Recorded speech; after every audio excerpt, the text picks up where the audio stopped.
The solution couldn't be simpler. I'm almost done with my book. It will publish early in the new year, in January. Looking forward. This book is going to be a bestseller. It's easy to read. There's interesting, fascinating stories, but most important is take-home information. There's a 21-day step into perfect balance so that you set it and forget it, and you move with the confidence of a big cat. I like big cat movement, dog mentality. We still need teamwork, right? Absolutely. Teamwork makes the dream work, but we can't have weak links on the team. And right now, the official scientific peer review sanctioned, this is correct, that's not, is upside down, completely, totally, 100% incorrect in terms of biomechanics and physics. Welcome to State of Health Podcast. This is your host, J-Mart. On this podcast, I will share my knowledge and experience as a personal trainer and health coach, and talk about my interests and experiments in physical training, nutrition, and other lifestyle factors involved in health. On this episode of the podcast, David Weck and I discussed the importance of proper movement mechanics and locomotion, and we criticized the fitness industry for promoting incorrect techniques, particularly regarding spinal stiffness as taught through the Pallof press and sawing of the arms during running. We explored various training methods and techniques, including rope flow and the double down pulse, both of which emphasize natural and efficient movement patterns that have evolved for human survival. If you want to increase the efficiency of your running and you've never heard of David Weck before, then this episode is for you. Just before we get started, this is a reminder to subscribe to my Substack found at jmartfit.substack.com. If you're watching on YouTube, please smash the like button for the YouTube algorithm, hit subscribe if you want more content, and hit the notification bell too. If you're listening through a podcast app, please share the episode with a friend or a loved one. All right. Let's start the episode. All right. Hello, friends and fam. We have another episode of State of Health here with David Weck.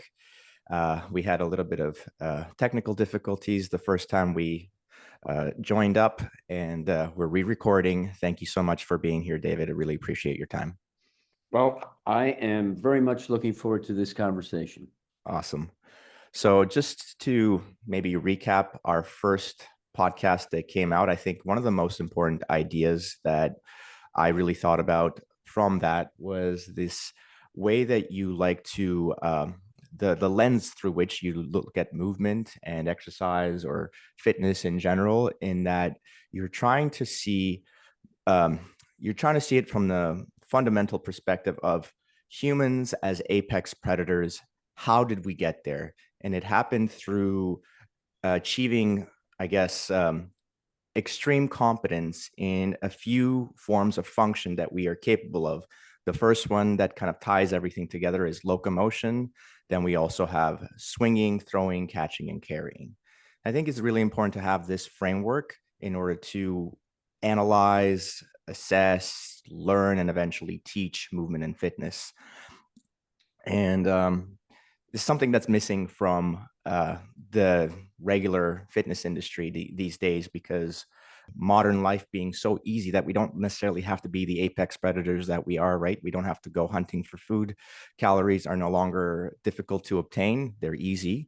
And so we no longer have to be so proficient at all these functions that helped us be the apex predators that we are. And then the second thing that kind of is hindering us is that this fitness industry that I spoke of is also kind of guiding us in the wrong direction, where, they're teaching us things that aren't necessarily making us be more fluid, more dynamic, more athletic, be more capable. We're learning things like stiffen your spine, right? And that's kind of where I want to start. So why don't you go off of that real quick, and then I want to show you a clip that I think Wonderful. We can go over.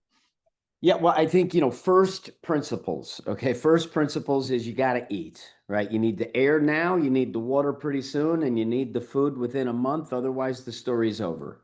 Mm-hmm. And economy, efficiency is the only way to optimize any given system, okay? Mm-hmm. If the car tires are out of balance, they wear out quickly. If they're in balance, they last a long time. So human body, we have to eat. We have the use of tools that leverage our own capacity. I don't have big sharp claws, but the stick sure does. Okay.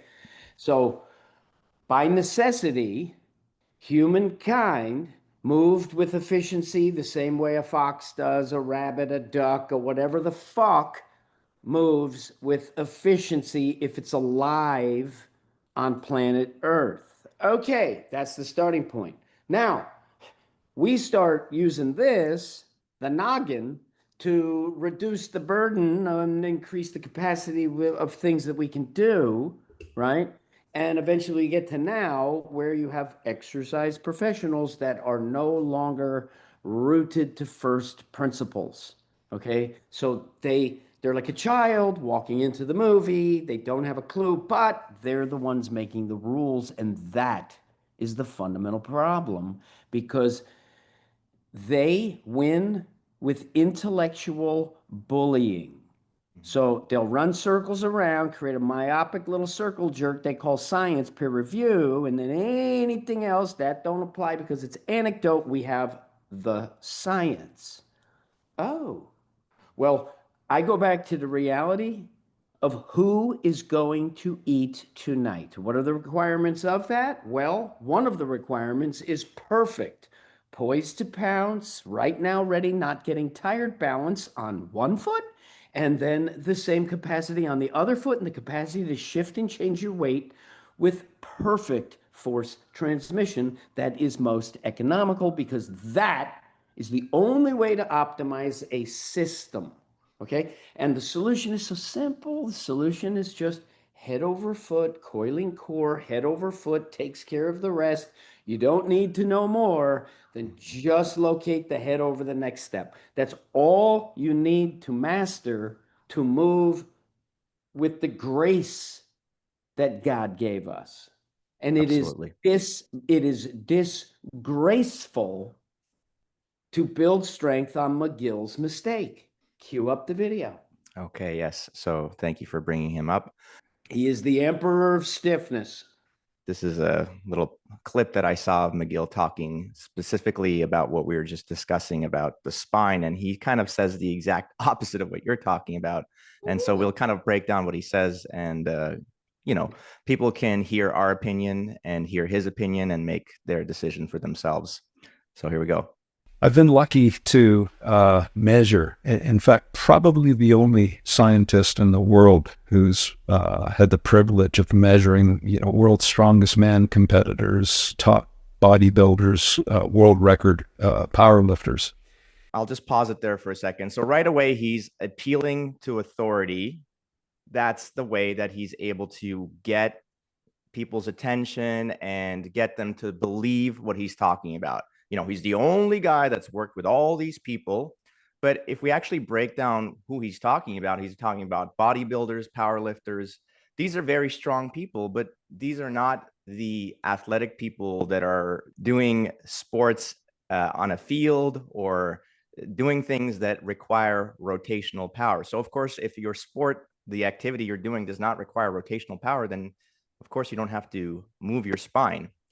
And how do they train? When I think of the man who has the strongest core and rotational spine that I've ever measured, do you think he does a lot of full range of motion side to side? No, he will stop, twist. In other words, his landmine exercise, where some people, they freeze their hips and take their spine through the range of motion, they're not the strongest. The strongest are the ones who can lock this in and then spin through their feet and through their head. Right.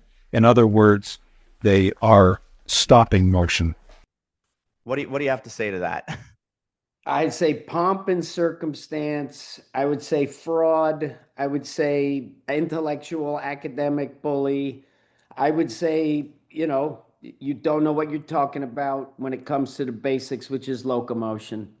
And the fact that everybody who is certified, because you can't be gainfully employed in strength and conditioning unless you pass the CSCS examination. You need the credential of being a certified spine certified stiffener from the NSCA. Otherwise, you don't get to work. So what are the rules for employment? Oh, the core doesn't generate power. Oh, I got to keep it stiff. Oh, side bending is bad. Oh, and that has captured the industry, and this is 18 years and counting, 19 years almost, maybe 20. This is 2 decades of misinformation, building strength on dysfunction, the cardinal sin, because their guy, the Emperor of Stiffness, says that the car has to be braced stiff because the ball and socket joints do the power. The spine can only transmit power. And and it's beyond annoying and frustrating because it's not true. Okay, it's not true. And if you can't even move yourself from right here to right there without compensatory restrictive tension rising up in the body because you are not balanced, because you've given people the impossible task, which is to maintain a rigid, stiff spine to move better, it's impossible to move with balance and power without rotation. These people don't even know the difference between twisting and rotating, right? They don't know the difference, right? They don't understand the condition called sagittalitis. If everything I do is here, well, then I am, putting sagittalitis in me. That's the inflammation of sagittalization, of stiffness, and keeping your shoulders level and not letting yourself move like a big cat. And this is so played and it is so ridiculous. This is weak, WEAK, and at Bernie's, the body stinks. And I'm laying it on because it's so preposterous that this charade has been able to perpetuate itself within an industry. It's intellectual bullies. It's absolutely pathetic. Look at the YouTube science guys now. Mike Exactly. Israel, Jeff Niptard. Oh, science-based. Science only works as a marketing device when you have the perception of credibility. Now Absolutely. we're going to get to real science, science that is honest, science that is unbiased. Study the truth, beginning with observation. McGill, as the golfer's spine passes through neutral at ball contact, you're not observing the reality, Mr. Super Stiff. You're saying something from your little imaginative mind that is warped by your adoration of strong men who can pick up 1,000 pounds. I mean, that's your thing. You probably have posters and little figurines, and you dream about, these big guys lifting heavy weights. I'm not being kind right now because he doesn't deserve kindness. He needs correction. And Yeah. all the guys, all the minions who follow him and do not ask questions. Hey, Brett Contreras. Hi, Brett. When are we going to have the great gate debate? When are Well, you going to explain why I'm wrong and outline what is correct? Like, that's something that hopefully it happens, but it's easy to talk on the internet, in a little comment. It's actually not easy. These guys ignore me now because they're so afraid of me. I I was completely ridiculed, rejected, dismissed, just thrown out, a charlatan, a fraud, a not serious, silly thinker, right? That's what they thought they were dealing with. But turns out that I'm their best friend because I'm the one who is restoring their integrity, right? I'm giving them a true foundation with which they can teach root and true strength, sustainable strength, power, balance, control. What have they been teaching and what has happened to athletes? Look at the non contact injuries. Let me just say, what if they're overtraining and doing too much, too specific, just too much? What if they're never barefoot and they don't get those precious 3 months every year barefoot, getting the feet strong systemically from the many years of building it up. The athlete in the 70s, the feet were stronger and everything else is not. Okay, compared to today. All right, so we got that. Now, the shoes, they're in these little shoes that crush their feet. Okay, we got that. Now, what about their personal trainer, their strength coach, who's telling them, okay, work real hard, Let's do a stand Pallof there, press. Pallof press. This is the epitome of stupidity. Okay, yeah, oh. Right. We have All you are doing is you are ingraining the freeze function by attempting to defend the defenseless of, oh, my spine, it's stiff and neutral. Oh, you face the force and rotate. You want to be strong. You want to be lame and pathetic and teach the nervous system to be nervous in those milliseconds and millimeters that matter in the athletic in the heat of the battle. The body does this. Well, guess what? You might just fall down and need surgery and nothing happened because your body isn't coherent. Your right brain and your left brain trying to communicate, that's upset. Your upper brain, your lower brain, there is no reconciliation, right? Because the lower brain knows what it has to do because it's doing it. And it's riddled with restriction of this intent to be stiff and straight in your spine. Oh, and your upper brain's like, oh, I'm a good little, oh, yeah, I need to, oh. And so what ends up happening is it undermines confidence, like the truest confidence. I don't want nervous systems. I want confidence systems. And it's every single step. It's every single second. There is no reason for you to be all bound up and restricted, all, held up no. because you're training it. And it's like disgusting. It's disgraceful. And these guys are dead wrong. Like I'm talking 180 degrees opposite of correct, aiming at the wrong target, Yeah. right? And it's the athletic intelligence of human beings, the vestigial intelligence of millennia of this moving with balance because they had to, that is what saves the people who are being abused with this absolute utter nonsense. Michael Johnson, one of the greatest sprinters ever.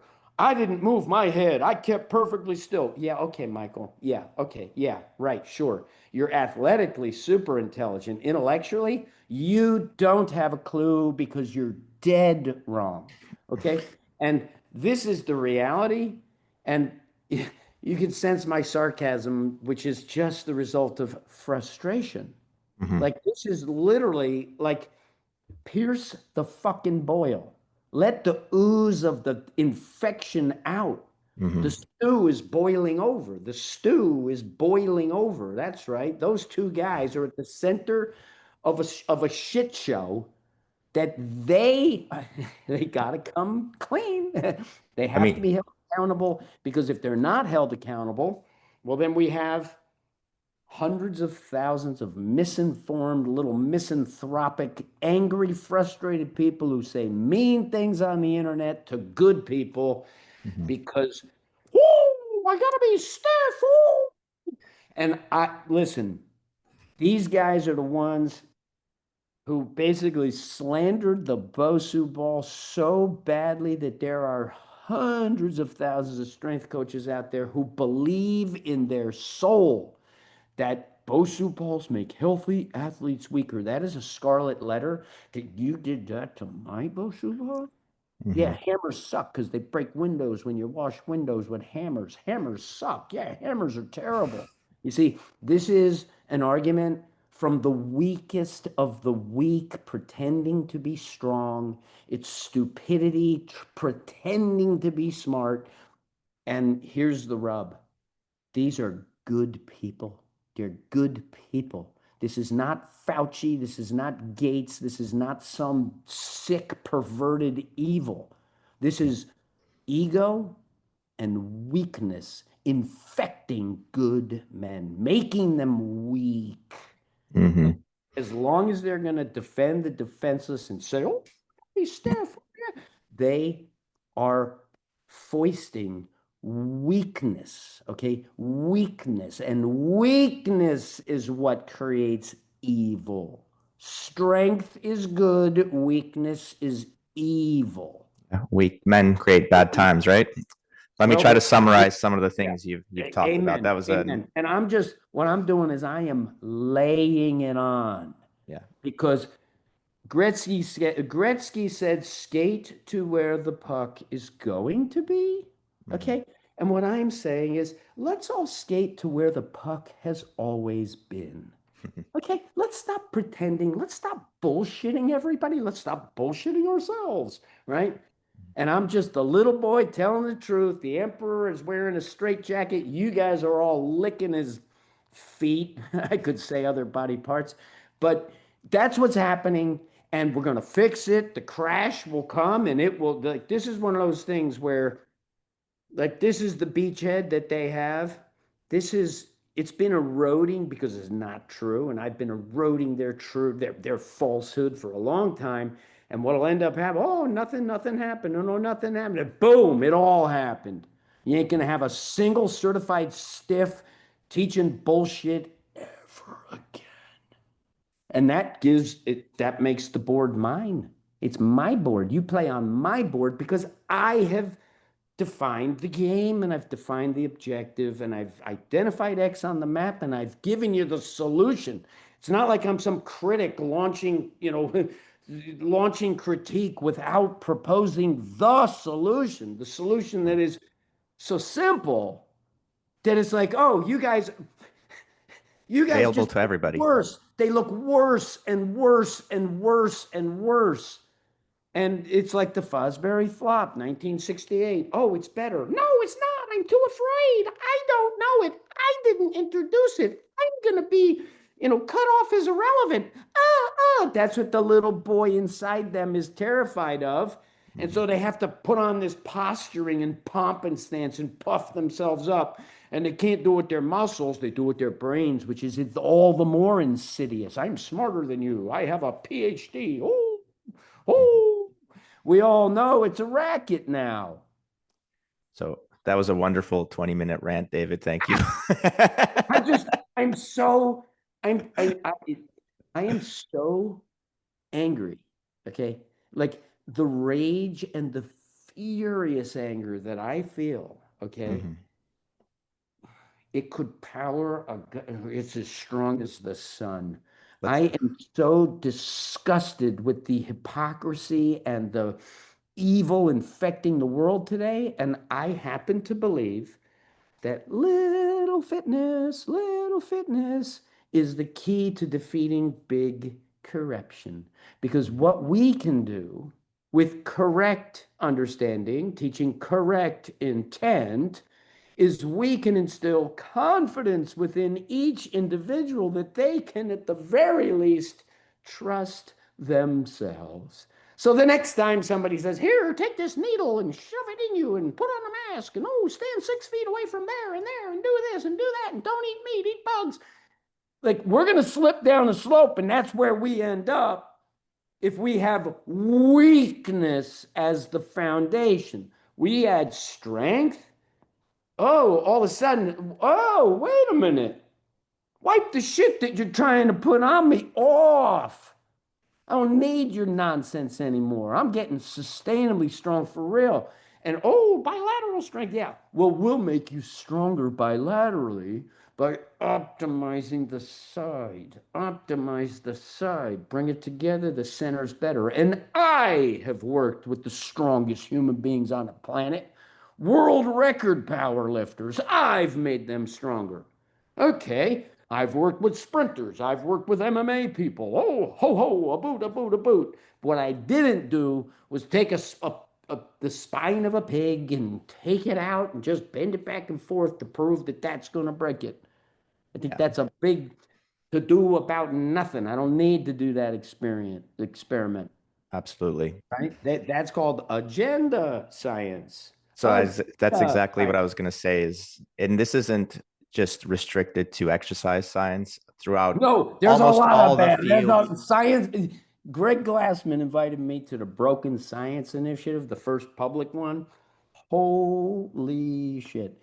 Science is broken Good. in more cases than not. Look at the food pyramid. Just look at the food Don't pyramid. get me started on the food The pyramid. food pyramid is as disgustingly wrong as the fitness biomechanics pyramid. They're Mhm. both equally disgusting.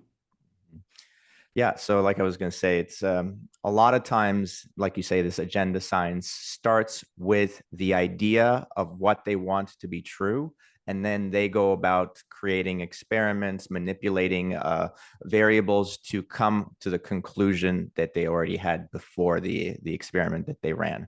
And this is true across many fields of science, and that's why we have this replication crisis happening across every single field. Every single field you look at, do you see what are the main landmark studies? Has anybody tried to replicate them? They have, and it's never the same result. Let me just go back a little bit. You said so many things. So first, That's the right. freeze, so we have the fight or flight or freeze response, right? That's what happens to animals if they're met with a predator. Now, what we're doing with our training is we're forgetting the fight or flight ability and we're only training the freeze ability. Of course, Well, that doesn't make what we're any doing, yeah, sense.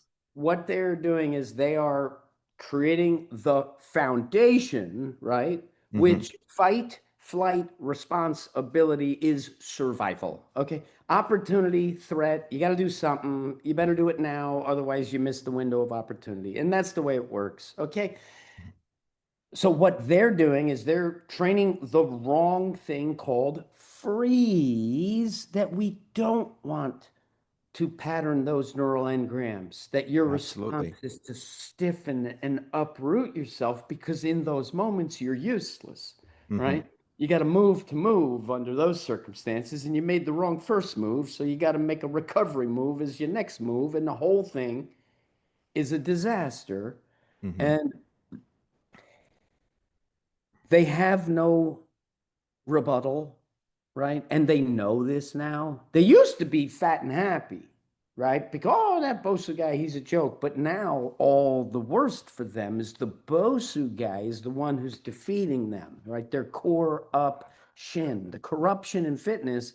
It's the Bosu guy who's leading us all to the promised land. All right, I'm Hmm. over here going, hey, X on the map's over here, guys, and it couldn't be simpler, guys. And anyone who disagrees with me, it just has literally just fucked themselves on that subject, right? Because if you're on record saying that I'm wrong, well, now you are on record being wrong. And that humiliation is the only way to stop a bully. And it's called peer pressure to correct the actions of peer review. Hmm. Very simple, extremely simple. Hmm. You just embarrass the shit out of a guy until he can't take it anymore, and then he got to come clean Hmm. because these guys won't be able to make money.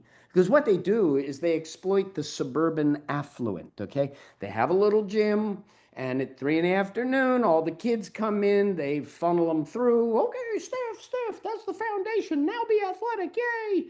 Hmm. Parents aren't going to pay for that shit. Hmm. Once And it's out, we've had a case, and we've many cases where literally our guy is working with the baseball player. He's got to run a 60, just cut a tenth of a second off with technique. And this father is looking at his son going over here like this. And he comes up to our guy. He's like, hey, how do I get my kid training with you? That's what's going to happen across the board. If you do a Pallof press, you will be unemployable because you can't be trusted because you aren't trustworthy because you're administering, you're putting stimuli into the equation that is only upsetting the outcome. Own sub-optimization is the greatest capacity that they could possibly ever have. The best that they could ever do is sub-optimize an athletic, you know, mhm. training program. That's the best that they can do because they built it on the wrong foundation. A misunderstanding, and it was bully tactics. If you're dead wrong and everybody thinks you're right for 20 years, well, you did something to make that shit go upside down to cut yourself at the top. And I never wanted to be on the top. I want to be the best that there's ever been. Okay. I'm competitive and I play to win and I admit it. That's the difference. Right. And I came into the world and there was nothing that existed that I could be the best at. So I carved out my own little niche, and I am literally the best biomechanist who has ever walked the planet Earth, because I have harnessed the modern technology and convenience to engage in frivolity, frivolous nonsense of like twirling a rope around to be better at moving in sports. Like a long time ago, you wouldn't have been doing this. You'd been out throwing a stick at an actual animal, actually killing it and actually cooking it, picking it up, carrying it, cooking it, and eating it. And that was the most important thing. Because who's going to eat tonight is the fundamental question. If it doesn't concern you, ask about your kids, your family, your friends. Are they going to eat tonight? Because if they don't eat tonight, they don't eat tomorrow night, and we keep on going and we ain't eating, well, we go away, we say bye-bye, and it doesn't matter that we were nice people, right? Oh, yeah, I'm a nice guy. Yeah, it doesn't matter. You're pathetic and not athletic, and therefore your seed did not move forward. You see how simple this is? I want to go back to one more thing you were saying before. You should talk about sagittalitis, and just to explain that to some of the people who are listening who might not understand it, we're talking about the sagittal plane, which if you think of the different planes, we're talking about just kind of forward and backwards. And really, this is the main focus of the fitness industry. When I first started, it's like they kind of categorize movements into push, pull, squat, lunge, hinge, and carry. And really only one of those things, carry, is the thing that is outside of the sagittal plane, because you might be holding something to your side on one arm only. And this is thought to be the best way to train oftentimes, where you're only moving in this one plane of movement, but yet when you move to a field to do your sport, oftentimes most of the movement that's happening is side to side. And so how are you supposed to transfer what you've been training, where it's only forwards and backwards, to this field where there's so much more chaos, so much more unpredictableness, where side to side movement is going to happen? Just wanted to touch on that real quick. And then going back to that McGill clip there, where he's talking about the strongest people, they stop their, they're the strongest because they can lift the most. But it's like trying to confuse strength with athleticism and power, because try throwing a punch by keeping your spine stiff and straight. You're never going to generate any power to knock somebody out. You have to rotate. You have to.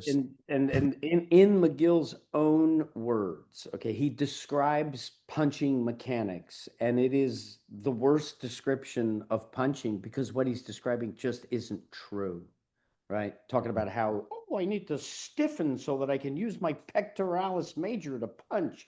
Mm-hmm. Well, that's not the muscle that you're really punching with, if you know punching, Mm-hmm. right? So the whole thing, and this idea that, this is a transverse plane exercise. Oh, this is a frontal plane exercise. It's 3 planes all the time.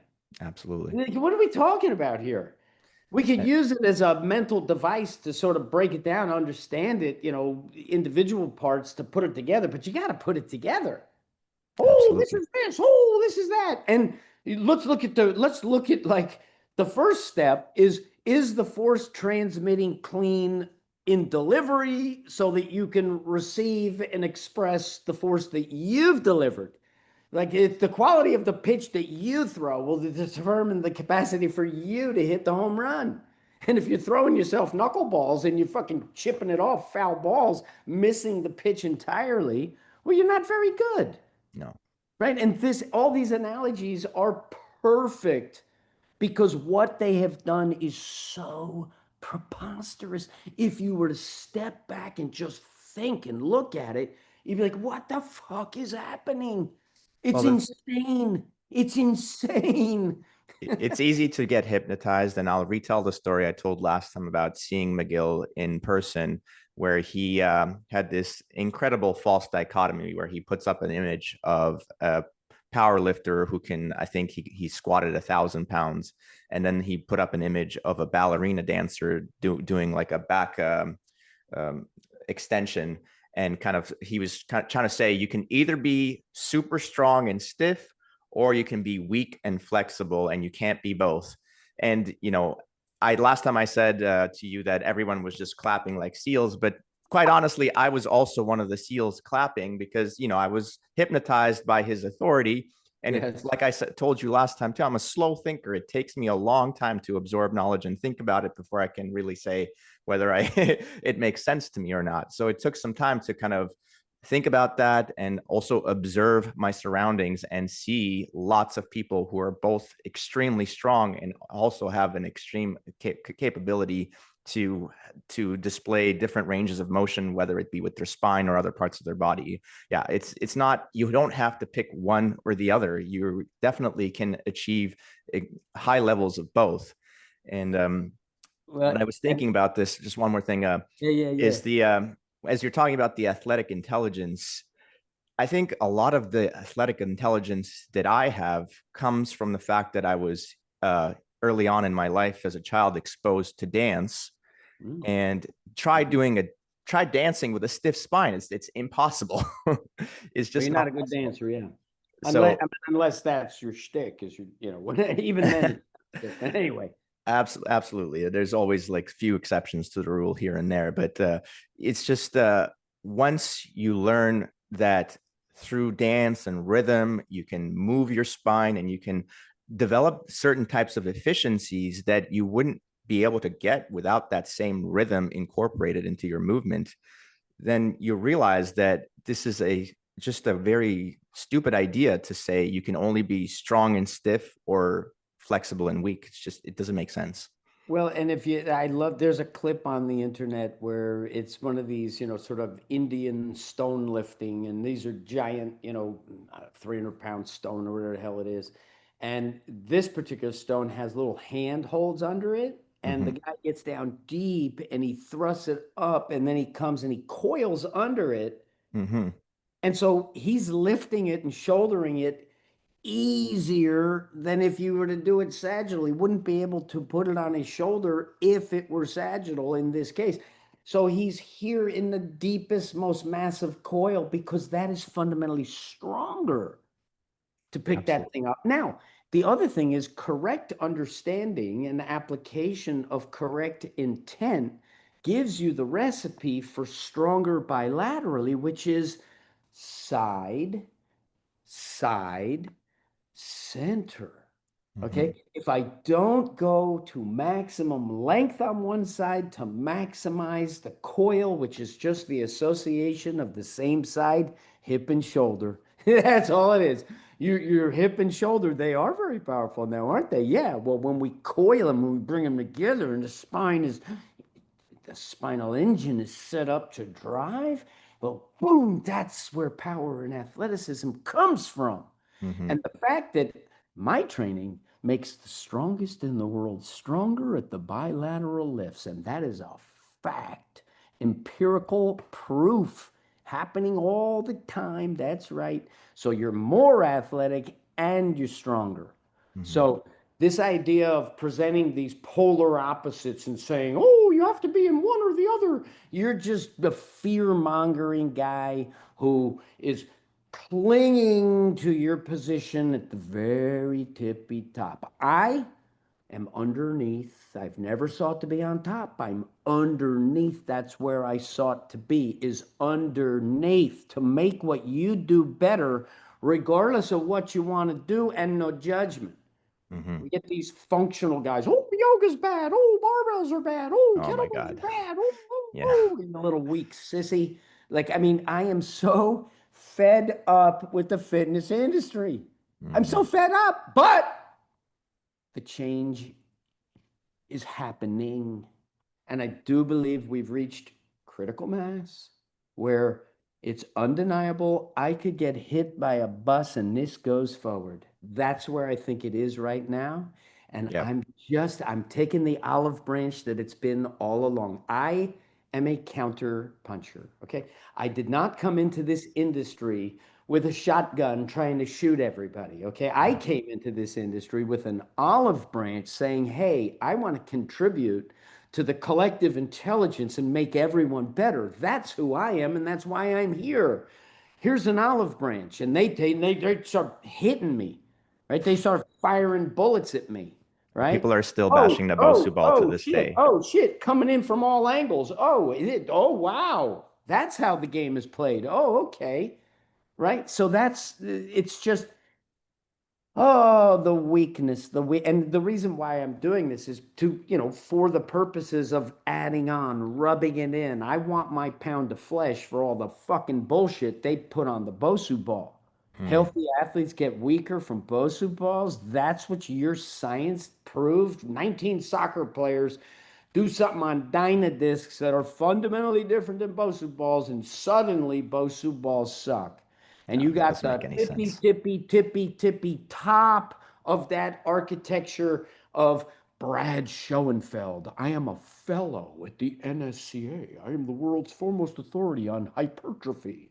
Yeah, well, guess who is the world's foremost authority on hypertrophy? It's someone who knows the chemistry of performance enhancing drugs. And unless you're going to admit that that's what you're expert in, you're not the world's expert in hypertrophy.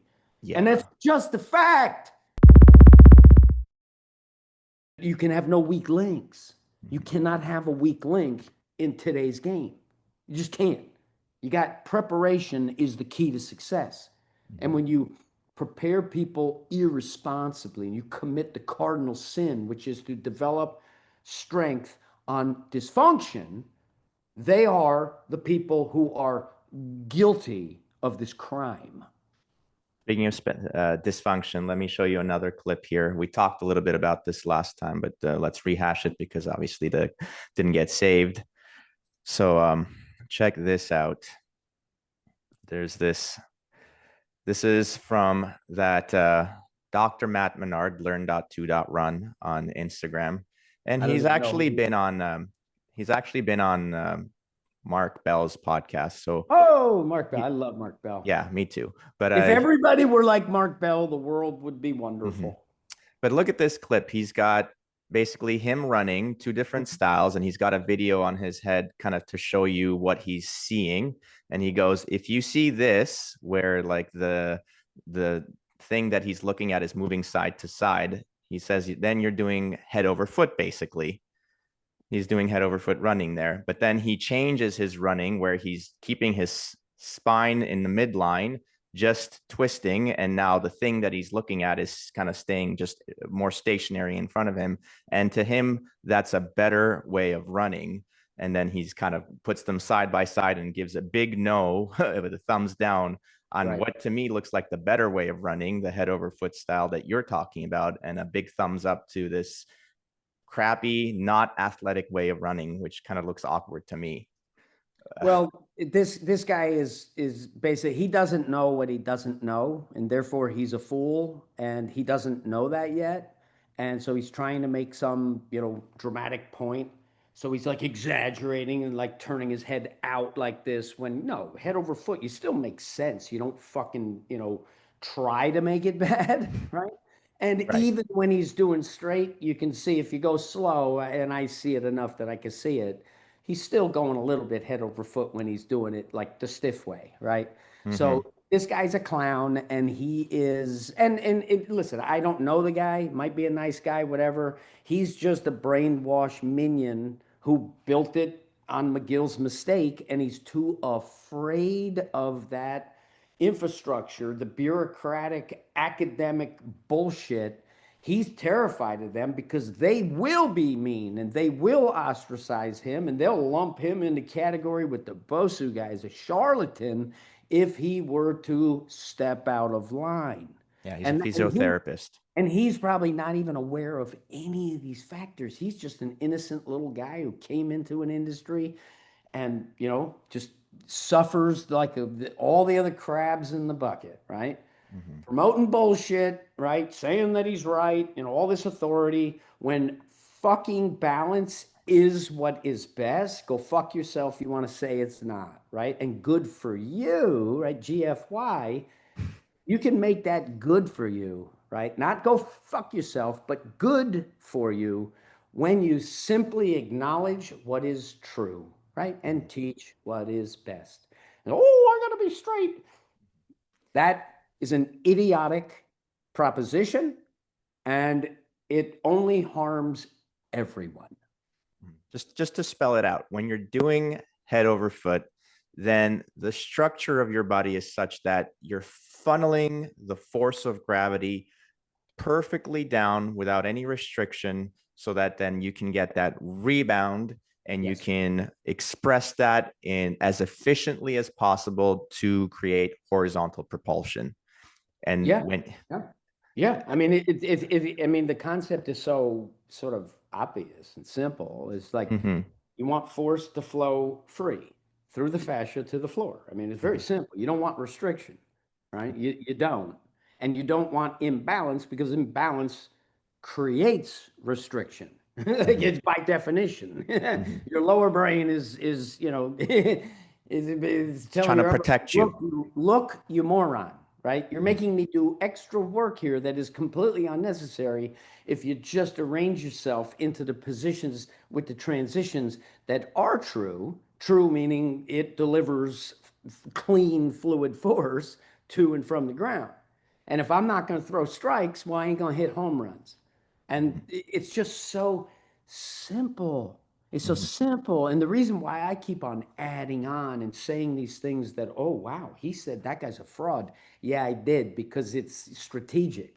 Because I know that calling him a fraud is controversial and it hurts feelings, so that people on each side get very emotional. Because, yeah, that's strategy. I'm doing that on purpose, Mr. Certified Stiff. You won't listen. So what choice do I have? I try, ask nicely. I approach with logic, intellect. Nothing works, because the brainwashed guy, he won't let it work. mhm. So we have to go, and we just have to, Yeah, often you're faced with rejection by omission, so then you have to up the stakes a little bit. Well, no, I mean, I'm just calling a spade is really what I'm doing. I'm Right. saying that super stiff, intent through your spine, to not let it flex, to not let it extend, to not let it side bend, to not let it twist, because they don't understand the difference between rotating and twisting. Like, they don't fundamentally understand it. And it's disgusting. It's Mhm, disgraceful. It's horrible. It's bullshit. It is. mhm. And soon I won't have to do any of this. It would be my preference that we could just say, hey, hi, I'm me and you're you. Let's Mhm, have a conversation. Let's use logic, and let's forget about who is right, and let's just focus on what is right. Okay? mhm. Like, remove your emotions and your limbic crisis that the Bosu guy knows better than the certified stiff PhD, because I'm correct and they're not. It's just so simple. It is so simple. Mhm. Fosbury is better than any other high jump technique. And the experts back in the time when it was new denied it like the weak little bullshit sissies that they were, What was because the year it came out? 1968, So he 68. set the Olympic record in Mexico City, won the gold with an Olympic record, and 4 years later, the Olympic gold was a lower jump with the old technique, because the coaches, the experts, were so overwhelmed with the limbic crisis that what you've been teaching ain't the best anymore. We have new information that is better, as in biomechanically better. And if Mhm. you're a biomechanist and you want the floor, tell everybody why Fosbury is bad. Go, tell us, right? You can't do it, Nope. because it's the physical realm where bullshit can't, lies and misinformation cannot keep existing in the physical realm, right? You No. can say anything with your mind, believe anything with your mind, right? Your spirit, who knows? But physically, 10 push-ups, 10 push-ups, and you said you Mhm. could do 10, but you didn't do 10, because you can't do 10, but you Yeah. said you could do 10. It's And not that's by the beauty, fiat. of reality, right? Is that we all, everybody's shit stinks. That's We're just the masters way to it. it I mean, just it's master of us. Is what I meant to say. Listen, reality, you got to deal with it. And if you're Mhm. not dealing with reality, well, then problems, big problems are the result. Mhm. Now with head over foot, you talked about rope a little bit, the rope flow.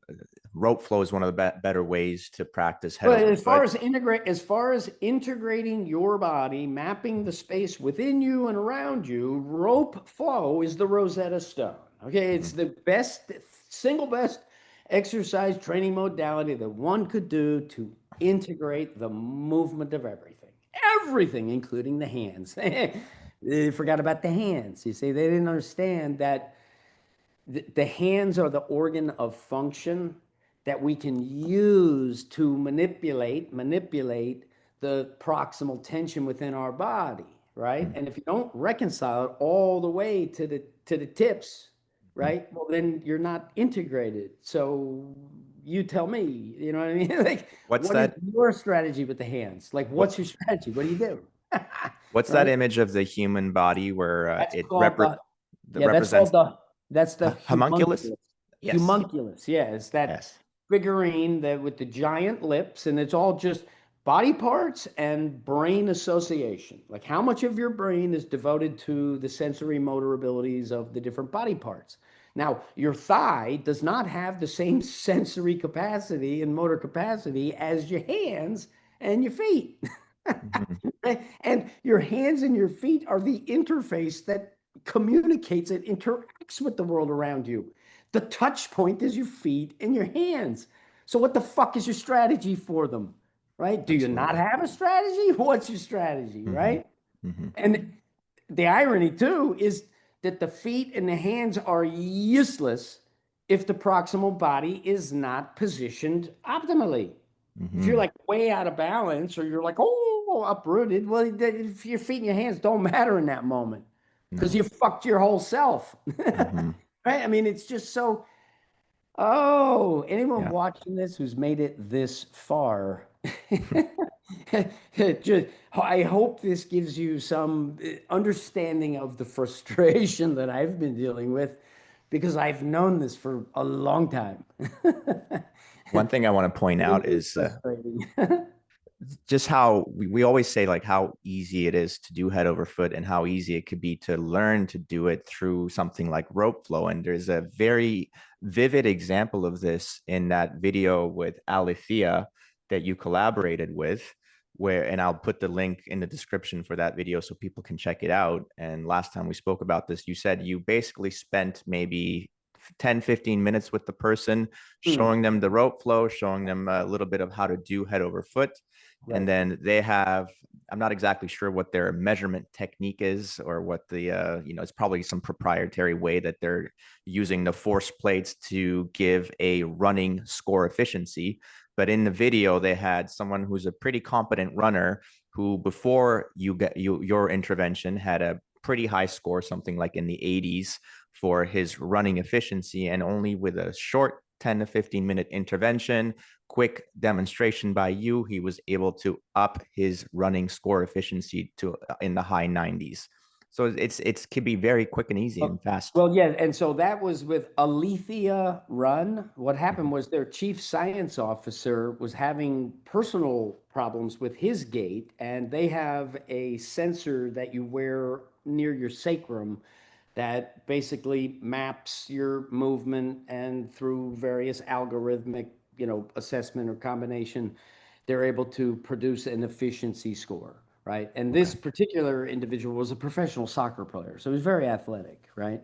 And he Mhm. ran great, right? 85% efficiency or whatever when he ran. All we did was just emphasize that groove with the rope flow to get it all communicating even that much better. And then he had a higher score and it felt better. So the subjective was better, but the objective was better, right? Mhm. And And you did this with multiple people, not just oh yeah, him. yeah, and multiple. Every single person improves when they find that position that allows them to differentiate the sides, right? The ipsilateral communication of the same side, and then the same side. That's how it's actually done. right? The center of mass can only go most efficient, fastest, and best straight from A to B when the rest of the body is spiraling and rotating about that center of mass to make it go straight. And the fallacy is that, oh, we got to go straight, so I have to go straight. Yay. No, well, that's not how it works, right? It's not how it works. And the other thing is these people are terrified of debate, right? They don't want to talk ideas because they know, and this is they definitely know, because if they were correct, believe me, they would prove it, right? They would stomp on me, right? I mean, it would be over before it started if they were correct, but they don't have an answer. And now they're realizing that I am correct, okay? And I take personal offense at the allegations that I'm a charlatan trying to screw everybody, because the real truth is they have been screwing everyone. Non-contact injuries are epidemic, and I'm saying that training freeze and uprooting as the foundation, I'm saying that that is a cardinal sin. I'm saying that it's insidiously harmful because the harm is invisible. We can't see the harm, but the nervous system is learning to respond to the reflexive, dealing with incoming force. And you're teaching them to respond in the worst possible way that you could. Deer in headlights is a bad movement strategy. It's a very bad movement strategy. And they are guilty of feeding the nervousness of the nervous system to clamp down and clutch onto it. And you're left with, a fiasco because you're not teaching function and you're not building on function. Not just You get the Mike Boyles of the world who basically, he attacks Ben Patrick. Like, he attacks Ben Patrick unprovoked. Last Thanksgiving, I saw a post. I was so disgusted. Like, oh, this is the knees over to. No, Ben Patrick is a movement practitioner who teaches from experience. He didn't go ask McGill, what should I teach? Right? No. He figured out what to teach by doing it, right? We have a bunch of people who are teaching the guitar who cannot play the guitar themselves. Well, Oh, did you okay. see So the we most learn music theory from you, and it's not even correct. Did you see the most recent kind of viral clip with Mike Boyle where he's comparing squatting to slamming your hand in a car door? If you substituted slamming your hand in a car door for squatting, and then had the same conversation with yourself saying, hey, I just hurt my hand, I slammed it in the car door, and I can't wait till my fingers heal up because I'm going to go back and slam my hand in the car door, right? For some reason, squatting has such kind of a visceral attachment in strength and conditioning. It's like another just I know. Oh, ridiculous, this condemnation of exercise. Like, the idea that a barbell back squat is categorically bad for everyone. I mean, that's not true. And now listen, some people should not do a barbell back squat, Sure. and some people should do partial squats if they were to choose that option. An NBA guy who is 6'10", odds are he's not squatting ass to grass like the 5'10", Olympic lifter or whatever, right? Absolutely. It's different body types, right? So to categorically say that it's bad, especially like a deliberate bad where it's like slamming the hand in the car door, what they're doing is like taking nails and just going on a chalkboard, taking piano keys and just push, push, push. There's no melody, right? It's cacophony in terms of the neural engrams, right? The strategies, the lower brain in right now control orchestration of what you're doing in reality with the forces, right? It's just the solution couldn't be simpler. I'm almost done with my book. It will publish early in the new year in January. Looking And forward. this book is going to be a bestseller. And and I don't name any names, okay? I don't want to do that. This is fine. right? They need to be identified, right? They need we need to prosecute you, right? You're innocent. Well, you're innocent until proven guilty, and you're guilty. So, and I'm just proving it. That's all I'm doing, right? But in Absolutely.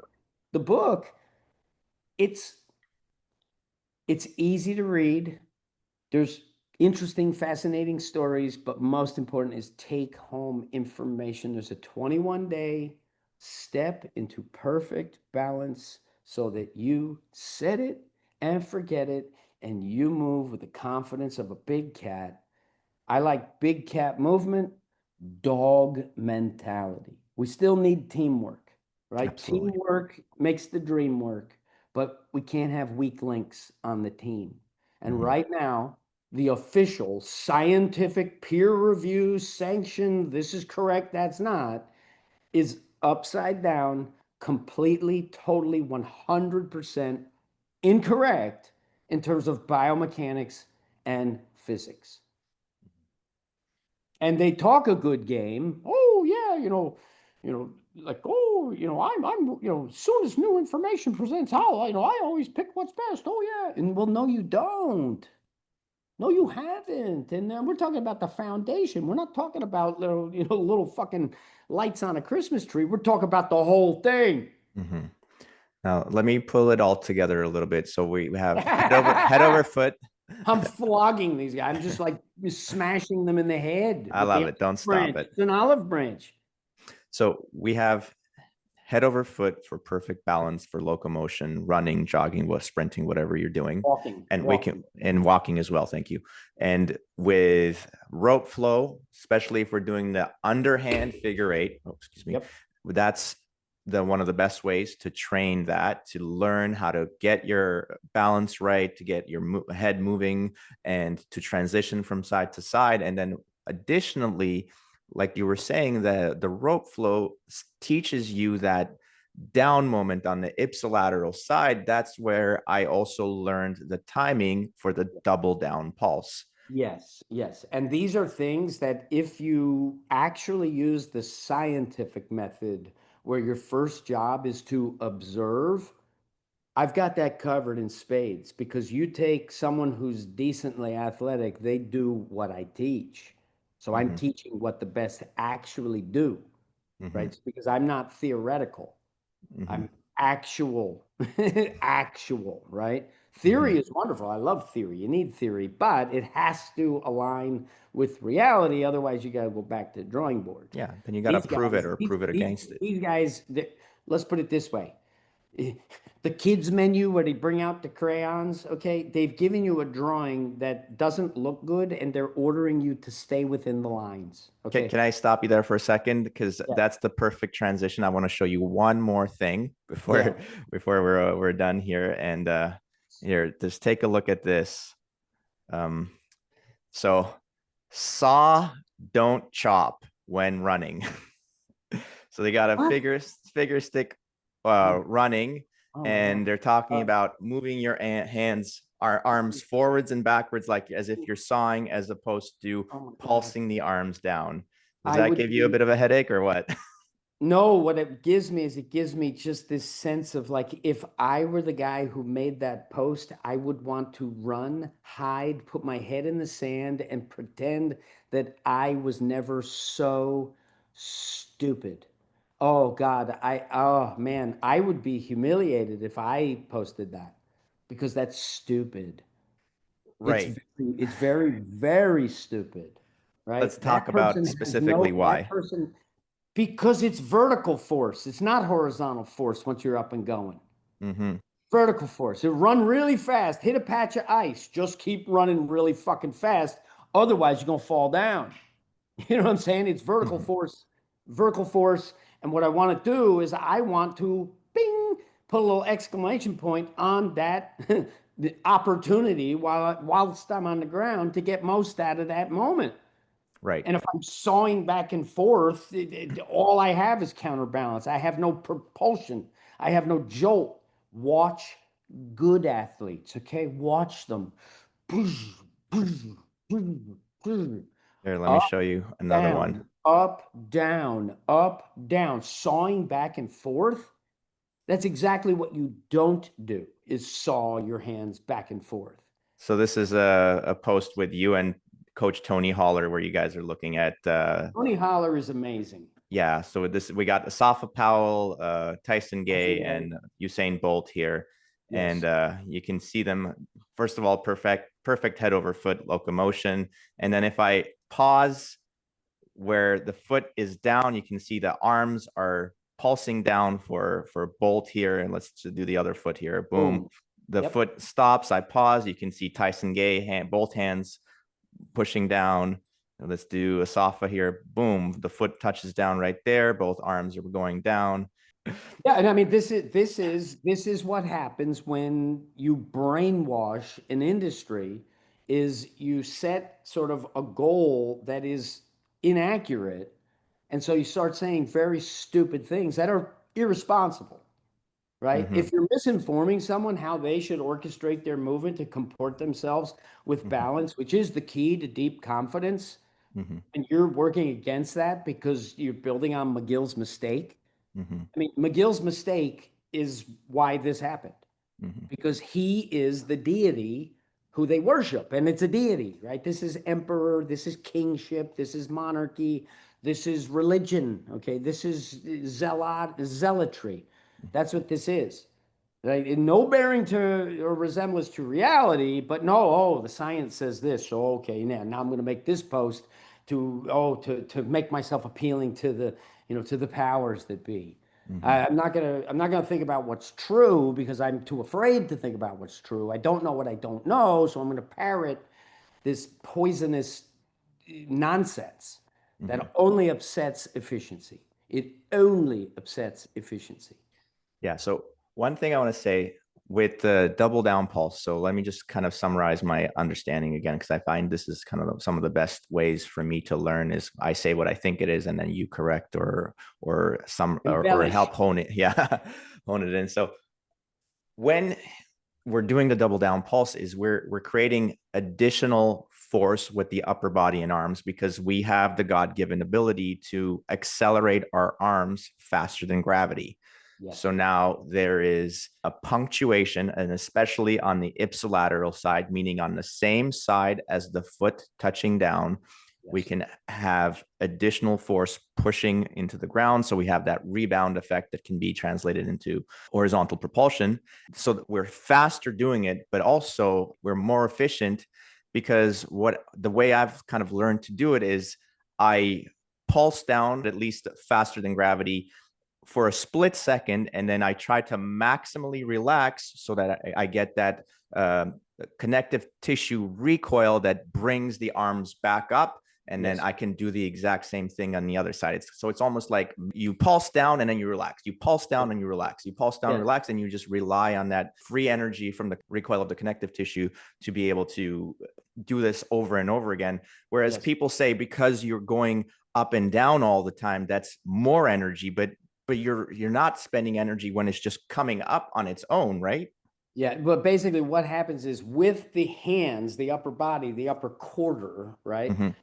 You're creating what I'll call an open chain plyometric action. So you're hitting down in space, boom, to a definitive spot where it will amortize between the eccentric and the concentric, and the investment down creates that boom, connective tissue, where up is free with the correct investment down, right? When the proximal body's set up, right? Okay, got the center in the center, the head over the foot, both arms, boom, down and boom, down.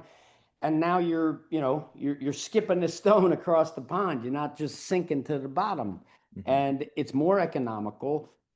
If there's not the urgency to sprint, almost everyone will bounce the hands. If I'm jogging slow, I bounce the hands because that's connective tissue. It doesn't. I'm not sitting there going, oh, so like that's stupid. And if you just stepped back and observed it and thought about it and actually tried to do it for yourself, if you actually practice it yourself, you find out very, very fast that what they teach is complete and utter nonsense. Right. You're relying on muscular contraction the entire time if you're sawing forwards and backwards, as opposed to pulsing for a short period of time and relaxing and letting the movement happen on its own through that recoil. Yeah, it's more natural to be efficient than it is to be inefficient, because inefficiency was death a long time ago, right? So if it's Yeah. sticks and stones, and it like, if it don't work, if your movement training doesn't work in a world where your technology is sticks and stones, well, then it doesn't work when your technology is iPhones and fucking robots, Yeah.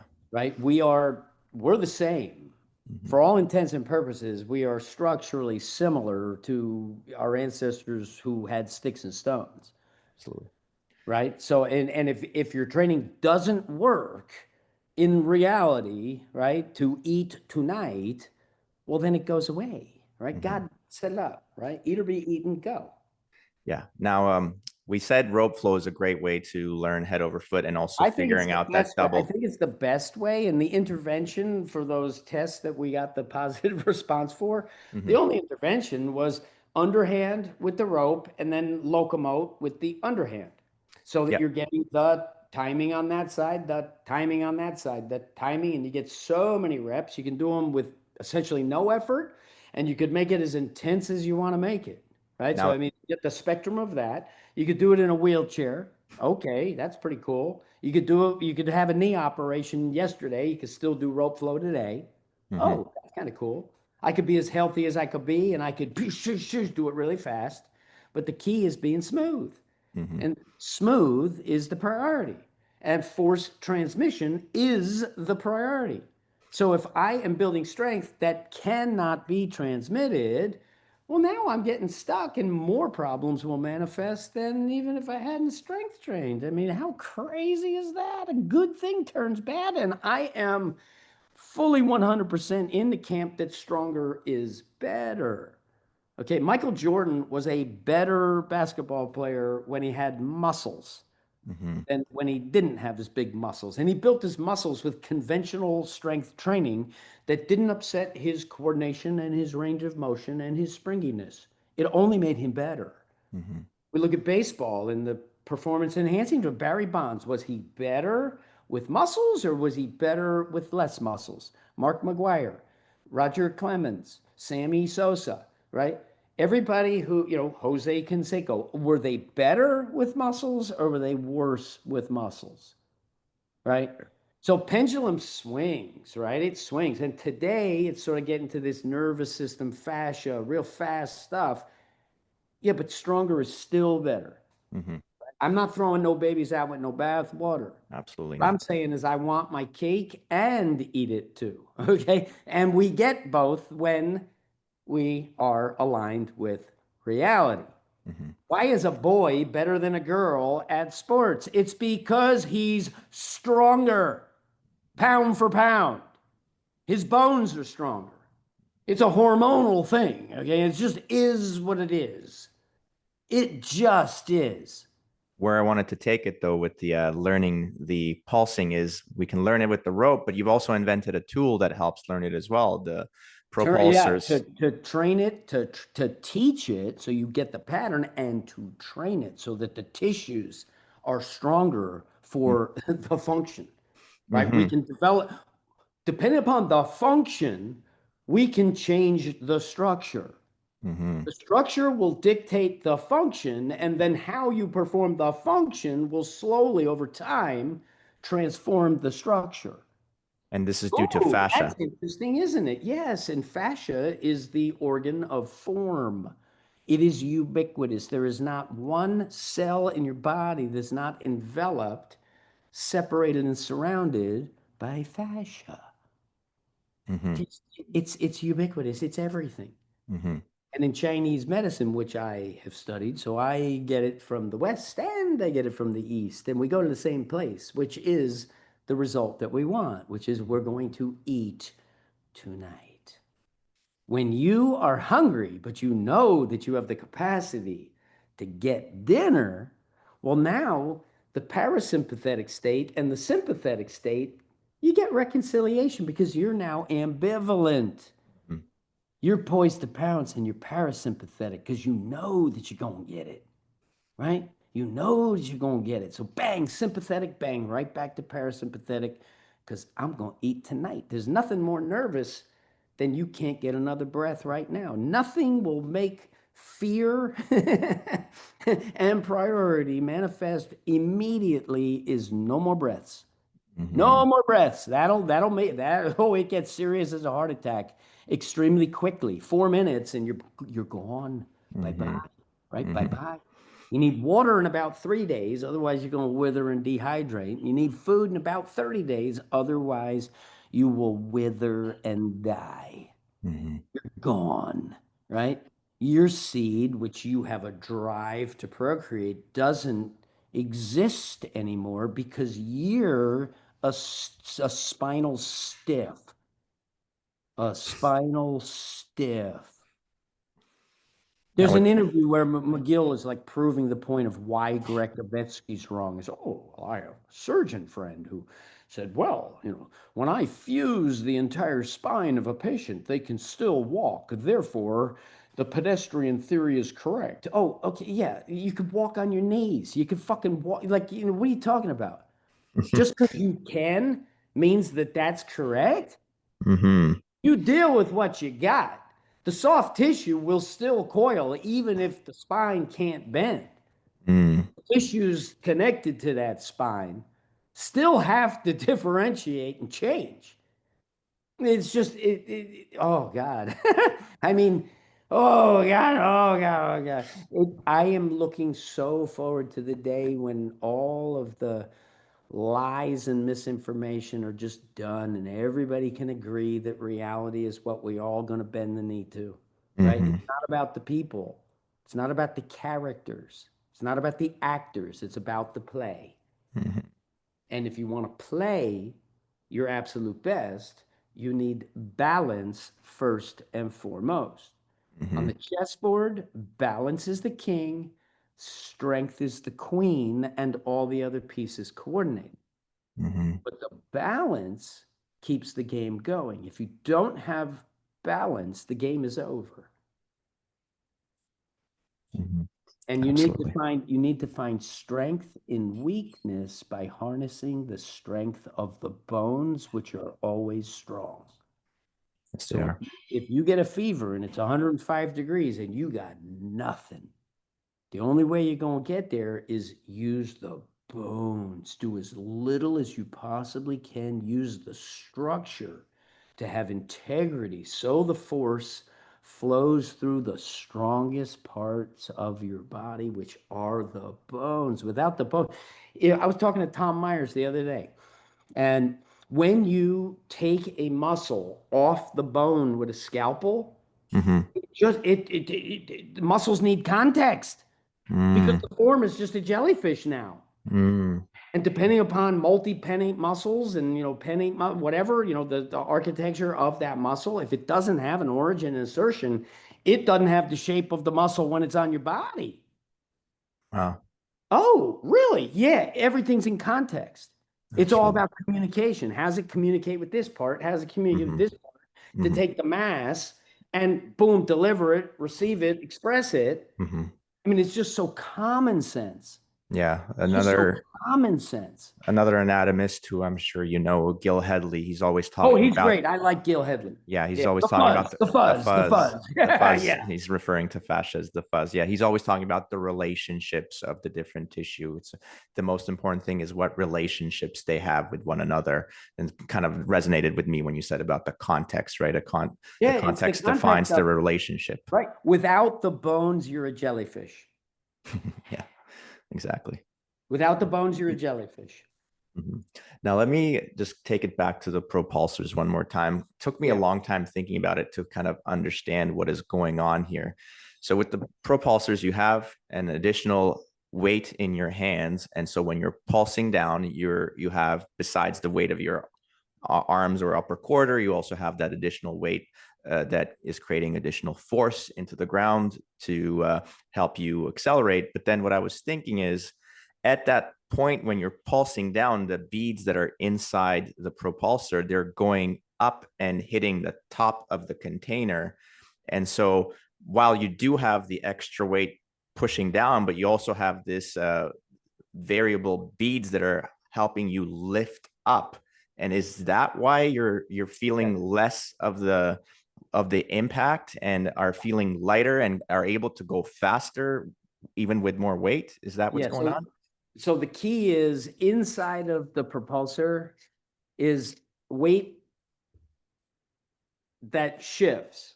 Okay, so when the arm is moving down faster than gravity on the ipsilateral side, so it's the arm that's going to be going forward. When that, we have an opportunity that we can drive it down faster than gravity, which brings the beads to the top. And then when we stop, there is no resistance other than the ounce of the container itself. All the weight is in the shift here, so that when I hit, I'm stopping immediately as if I'm holding nothing, and then milliseconds, very, very quick, fast time interval, when you stop, then the beads keep going, so the inertia is not felt.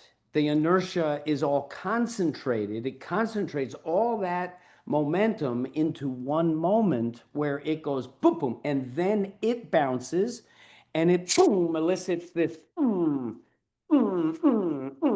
where the return is effortless. It's just a connective tissue. It's like going to the doctor. He taps your knee, your foot kicks. You didn't do it. Your body reacted and responded with a plyometric pulse of force.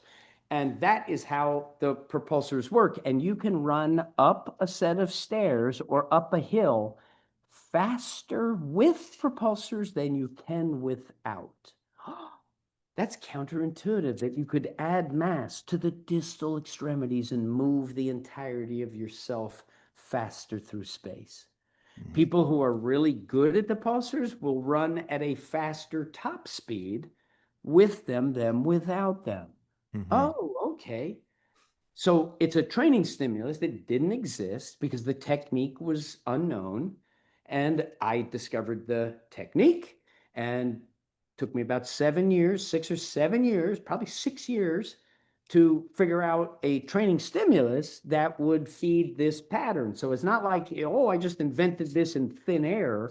No, I invented this to serve what actually works best. What actually works best, which is connective tissue recall to get off the ground faster with less effort. Very simple, very simple.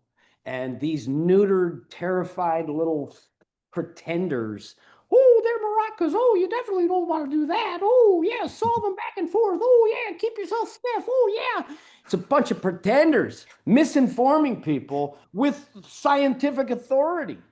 I mean, it's the blind leading the sighted is what it is. It's literally the blind leading the sighted off the cliff like lemmings, all these certified stiffs, lemmings, right? Just falling off the cliff like jerk offs. That's what's happening, right? The guys turn into bullies, right? And the only way to stop a bully is you beat him up in front of his peers, right? I'm in the center of the little schoolyard here, and I'm saying, come on. You've been telling everybody that I'm bullshit. Now, come on, come into the center of the playground. Let's go. You're going to debate me. That's right. Oh, you're too afraid to debate me. I wonder why. Right? Because you're done.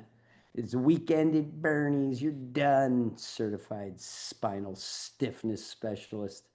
That's the gateway to employment and strength and conditioning is your CSCS. And if you don't answer the questions wrong to pass the test right, you don't get a job. How upside down back assward is that? Yeah, but it's so true to in so many fields. Everything I'm saying is 100% true. And I will defy anyone who wants to fight my ideas and my argument, my rationale, my logic, my reasoning. Bring it. Bring it.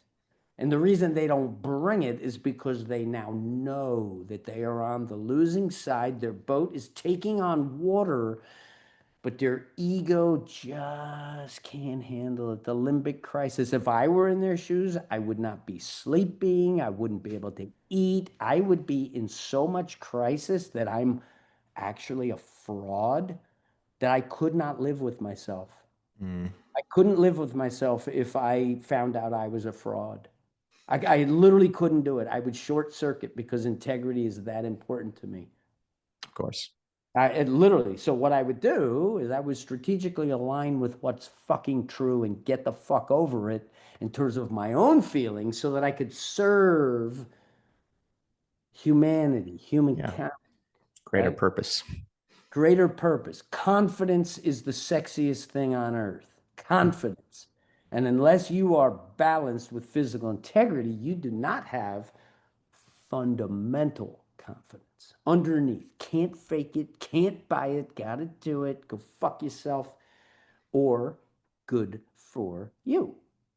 And good for you is the only path to employment moving forward in an honest fitness industry, not an agenda bullshit fitness industry, an honest fitness industry. Love it. Good for you. I love the contrast.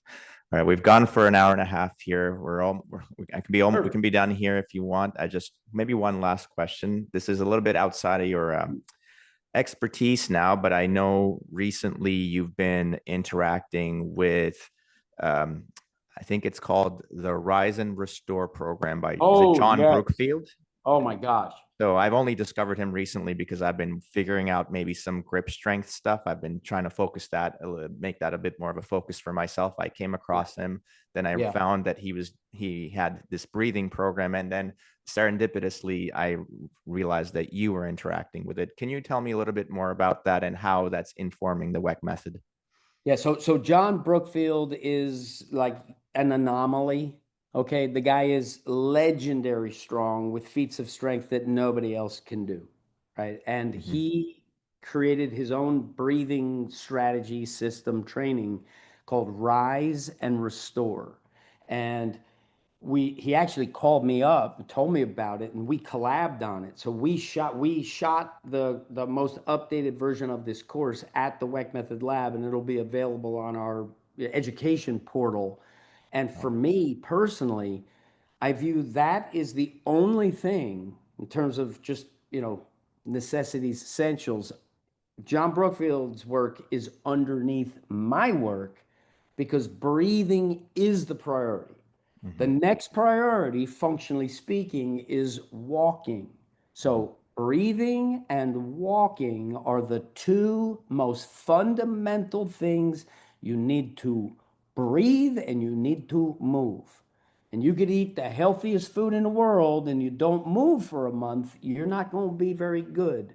And you exercise like a banshee with correct understanding, correct intent, you could eat Twinkies and you'll be better off moving well and breathing than not breathing. You're not going to do well, and not moving well, you're not going to do well, right?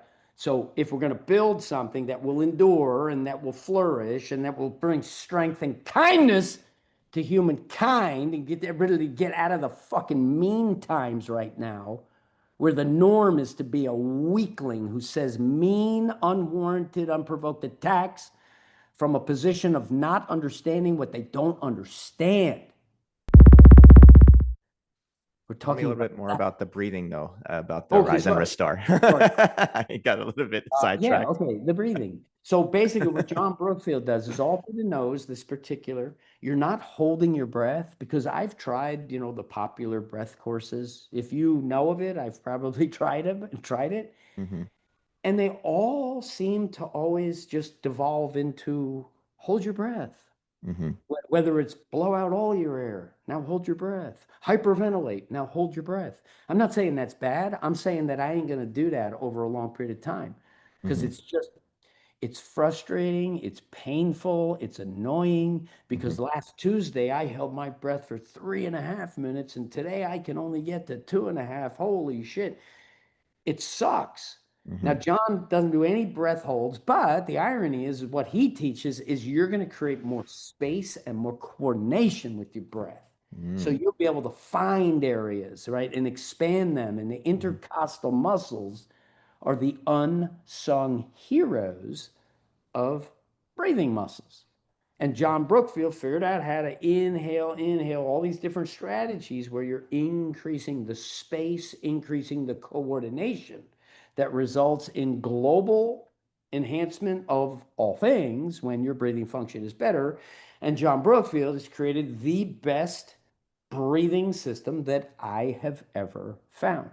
And I am always looking for the best, seeking to make it better. That's my allegiance, right? So if I were to find out that I were wrong on any particular aspect, I would simply align myself with what is actually true. And that way, I can be me, right? And I can stand up where other people would cower.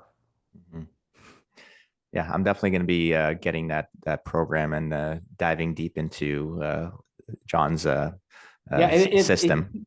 I think I first learned about John Brookfield. I think it was like the early 90s is when I found him and his Mastery of Hand Strength, the book.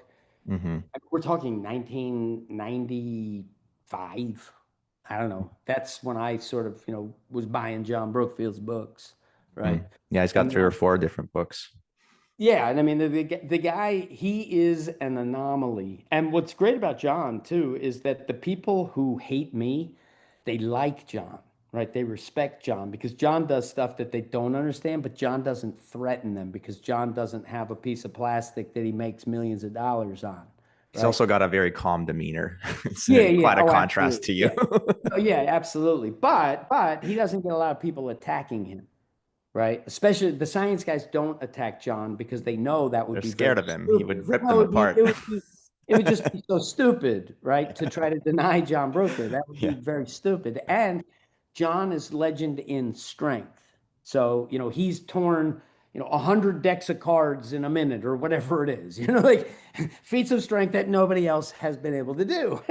He can move a truck, and I think he's going actually to an airport to try to do it with an airplane. He sits in a chair, he puts the rope around his back, and he'll make that thing move with just his breath. Yeah, it's And amazing. the way that works is when you change the volumetric displacement of the fluid body proximally, you are so strong compared to what you could leg press, for example, right? It's this move without moving principle. And John embodies it better than anyone I've seen, right, or aware of. And so I will collab with anyone who's doing the best in class. And Right. when we talk about breathing, what is more priority than that? Nothing. Yeah. Nothing, right? Nothing. And so areas where I can improve are those basics. And when you invest in the basics wisely, because you're aligned with what's actually true, it's not some mental construct and confusion that you're now, moving pieces over here to do that and this. Ooh. And as the golfer's spine passes through neutral at ball contact. Oh, just before Serena Williams hits the tennis ball, before she hits it, she tenses. Really? Really? Like Did he she really does say that. that? Yes, Oh she my does God. that. It's not like a reaction where the force elicits the reaction of the pulse. Their volition, they're right before is when they put on the brakes and stiffen. No, I'm sorry, that's not true. You know what I mean? It's not true. The emperor is not wearing flowing, beautiful robes. It is a straitjacket. Everybody's fucking crazy, and they're accusing me of being loco. Yeah, I'll take the criticism or the compliment, whatever. Yes, I'm completely insane, totally nuts, right? I don't live in the same social construct because money comes in the mailbox every month. And if somebody says to me, David Weck, jump, I say, no, I don't got to jump. I don't have a boss. You know what I'm saying? Like you become who you are when you no longer have to do anything for money. It Yeah. allows you to become very weird, right? Because you don't have the same construct that is making you do shit. No I get, HR. I get to do what I want. I get to do what I want. What I want is to explore movement training fully and keep on improving it. That's all I want. And I want to share it. I'm like bright-eyed, bushy-tailed, innocent, saying, "Hey guys, like, try this, try this. Yeah. I want everybody to be better." Oh, they don't want me to be right because it means they're not right because I am fundamentally, diametrically opposed 100%. I'm saying that they are 100% incorrect on the most important thing.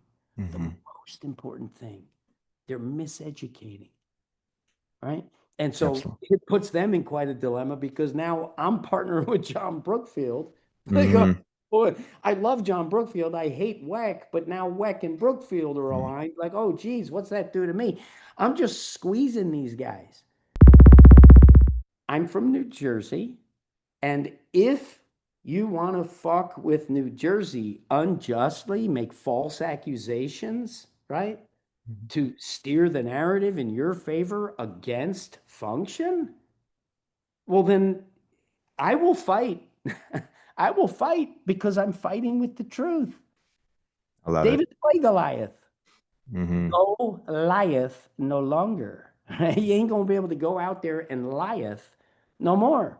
Mhm. Because little David with a rope, right? Mhm. Figured out how to whip it up into a frenzy, be the center of the storm and control it, as opposed to being too terrified to Mhm. do what's true. And the best thing is it's all metaphor. Nobody got hurt. We all get to go home safe and sound. They Mhm. get embarrassed. They do the right thing. Everybody wins. Everybody wins with Weck. Love it. Boom. You can't be so bold as gold like this unless you are aligned with the truth. I would be fried. I would be burnt to a crisp if I weren't correct. Yeah, Thank you, absolutely. bud. Thank you so much, David. Everybody check out weckmethod.com. He's got lots of cool training tools that you can check out. I've got the propulsors, the David Weck on Instagram if you want to hear him do more of these crazy rants. Thank you, David. Thank you. Thank you for watching or listening till the end of the podcast. If you have any questions or comments, please send me a message at jmartfit@substack.com.